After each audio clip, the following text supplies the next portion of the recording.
Pak tua ini sedang menggali lubang. Sepertinya menggali keluar sesuatu. Dia menemukan sesuatu yang mengejutkan. Ternyata itu adalah sebuah kotak besar. Dia pikir adalah harta karun. Dia membawa masuk ke rumah dengan senang, menggunakan linggis untuk membuka kotak tersebut. Ternyata itu hanya sekotak tanah. Dia tidak puas dan bergegas mencari lampu. Memegang lampu sambil melihat. Tak lama kemudian, ternyata di dalam ada sebuah jantung. Dia pun melihatnya karena penasaran. Tiba-tiba jantung itu berdetak sebentar. Pak tua mengira matanya sudah kabur. Kemudian berdetak lagi. Pak tua tercengang melihatnya. Anjing tiba-tiba memonggong terus. Jantung itu berdenyut semakin cepat. Pak tua merasa sakit di telapak tangannya. Dia ingin melepaskannya, tapi jantung itu malah menempel di tangannya. Bagaimanapun juga tidak mau lepas. Pak tua jadi bingung harus gimana. Kemudian, jantung itu masuk ke dalam mulutnya. Pak tua terjatuh kesakitan di lantai. Langsung dari leher masuk ke dalam tubuhnya. Langsung terjatuh pingsan. Waktu dia terbangun lagi, dia merasa kelaparan seperti belum makan selama belasan hari. Dia membuka kulkas, mengeluarkan sejumput sayur dan makan 2 suap. Kemudian mengambil daging, menghabiskannya dengan lahap. Dia merasa masih belum cukup. Mengambil lagi sekotak susu, minum habis dalam sekali teguk. Sebenarnya apa yang telah terjadi? Ternyata, Pak tua adalah seorang guru kimia. Dia pernah mengundang siswanya John untuk ke rumahnya, membantu dia untuk memperbaiki pipa air. Pada tanggal 31 Agustus, Pak tua menemukan sebuah jantung. Siapa yang tahu setelah itu? Jantung itu mendengus, dan masuk ke dalam tenggorokannya. Masalah ini berawal dari 3 hari yang lalu. Hari itu, pipa airnya rusak, menyuruh John datang untuk memeriksanya. Setelah diperiksa, ternyata pipa air tersumbat oleh karat. Dia hanya bisa pergi ke toko bangunan, membantu Pak tua untuk membeli klub baru. Pak tua berkata bahwa dia memiliki pipa air di halaman rumahnya. Gimana kalau coba ganti yang itu? Jadi John memutar pipa air itu. Setelah itu banyak air yang berkarat. Tak ada cara lain, John hanya bisa meninggalkan tempat itu. Tapi tak lama kemudian, halaman Pak tua tiba-tiba terbuka lubang yang besar. Kepulan asap putih keluar, masuk ke dalam rumah melalui celah pintu. Pak tua sedang ketiduran, tiba-tiba sudah dikelilingi oleh asap. Dia menghirup semua asap itu. Kemudian dia tiba-tiba jadi segar. Berdiri dengan tegak, membuka pintu dan bergegas keluar. Pagi hari terbangun, Pak tua merasa tidak bertenaga, seperti melakukan pekerjaan fisik di malam hari. Kedua tangan berlumuran tanah hitam. Terdapat lubang besar di sampingnya. Dia mengira leluhur muncul. Biarkan dia ke taman untuk mengalih harta karun dan menjadi kaya. Dia menjadi semangat dalam sekejap, menggali dengan sekuat tenaga. Benar saja, dia menggali keluar sebuah kotak, pasang rantai dan menginjak gas dengan sekuat tenaga. Langsung ditarik keluar. Dia menyeret ke kamar dengan penuh semangat. Tak disangka hanya sebuah jantung di dalam. Secara tidak sengaja tertelan ke dalam perutnya. Kali ini ada pertunjukan bagus. Pak tua ini berjalan ke ruang kelas dengan tubuh berlumpur.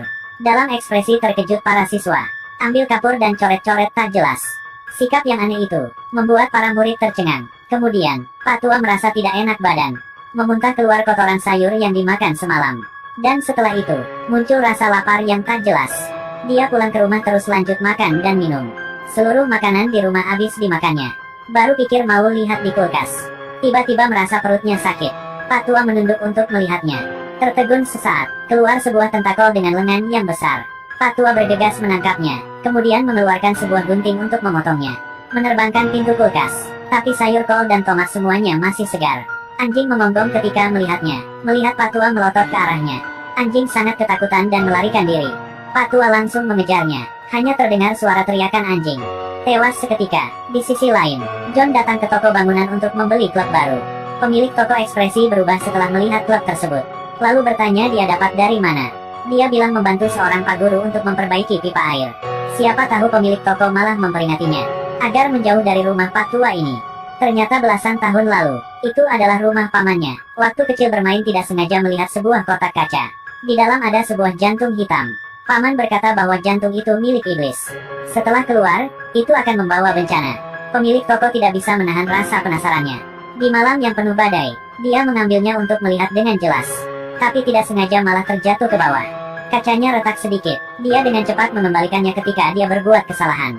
Keesokan harinya, paman sedang membaca buku sambil merokok. Tidak menyadarinya, kotak kaca terus mengeluarkan asap putih melewati sepanjang lantai. Ketika paman menyadarinya, dia telah diselimuti asap dan bermutasi. Hari-hari kemudiannya, paman mulai makan dan minum berlebihan. Bahkan anjing yang di taman juga tidak dilepaskan. Akhirnya, ketika paman menerkam pemilik toko ini, secara tidak sengaja dia membunuhnya. Dia mengemaskannya ke dalam kotak kayu dan menguburnya di halaman. Meskipun paman telah meninggal, tapi jantungnya masih berdetak. Jika jantungnya sampai keluar, dunia akan mengalami bencana. John bergemetaran memasuki ruang kelas. Menemukan Patua lagi ketiduran di meja. Patua ini mengantung sebuah pensil di dahinya. Ekspresinya penuh dengan keanehan. Tiba-tiba dia terlihat kesakitan. Tidak berhenti menancapkan pensil ke meja. Sikap yang aneh itu. Sarah berjalan ke depan untuk memeriksanya. Siapapun tidak terpikir, satu lengan membuat dia terbang beberapa meter jauhnya. Kemudian, Patua berlutut di lantai. Tubuh terdistorsi. Semua murid berteriak ketakutan dan berlari keluar. Dan Patua berubah menjadi monster tentakel. John dan beberapa lainnya sembunyi di dalam sebuah ruangan. Tangan tentakel datang, bergegas tutup pintu dan memotong tentakelnya. Dan para siswa lainnya seperti lalat tanpa kepala. Tak lama kemudian, satu persatu terjerat dan diseret kembali. Berubah menjadi penolong monster tentakel. Mereka dengan cepat menemukan John. Sarah ingin melarikan diri tapi langsung terseret pergi. Satu teriakan langsung meninggal. Eve ketakutan dan bersembunyi di lemari pakaian. Bersembunyi di dalam sambil gemetaran. Kemudian monster menemukannya. Dia menjerit ketakutan. Untung dilihat oleh John. Mengangkat kursi dan memukulnya. Monster terbentur. Dia dan Eve berlari ke pintu. Mereka menemukan pintu telah dikunci oleh satpam. Kedua berteriak sekuat tenaga. Satpam baru perlahan mengeluarkan kuncinya. Sedetik sebelum monster mengejar sampai ke sana. Pintu sudah terbuka. Kemudian satpam ditangkap oleh monster. Langsung meninggal seketika. Mereka menggunakan mobil untuk melarikan diri. Tapi lari tak jauh. John mengingat tanggung jawab protagonis. Dia harus menjaga kebenaran dunia. Dia menyuruh Eve turun di jalan. Dia mengambil tongkat besi dan bergegas kembali. Waktu monster menerkam dan segera menjatuhkannya dengan tongkat. Mengangkat monster dari lantai. Satu persatu tinjuan mengenai wajahnya. Satu pukulan menjatuhkannya. Hancurkan kaca pemadam kebakaran dan mengambil kapaknya. Langsung menuju ruangan kelas. Monster mengubah teman kelasnya. Dia memotong sepotong demi sepotong tentakel. Menolong orang yang masih selamat. Kemudian dia terlempar ke dinding oleh monster itu. Dia berjuang untuk bangun, memungut kapak dan melempar keluar. Kemudian dijatuhkan oleh monster itu. Ini adalah pertempuran sengit lainnya untuk mengalahkan monster ini. Tiba-tiba John mengambil obat kimia. Membiarkan monster Patua untuk menarik dia ke sisinya. Memasukkan ke mulutnya. Monster itu kesakitan dan mengeluarkan asap dari mulutnya. Dan meledak jadi beberapa bagian. Dia berhasil mengalahkan monster. Sejak saat itu, menjadi pembantai monster yang terkenal di seluruh dunia.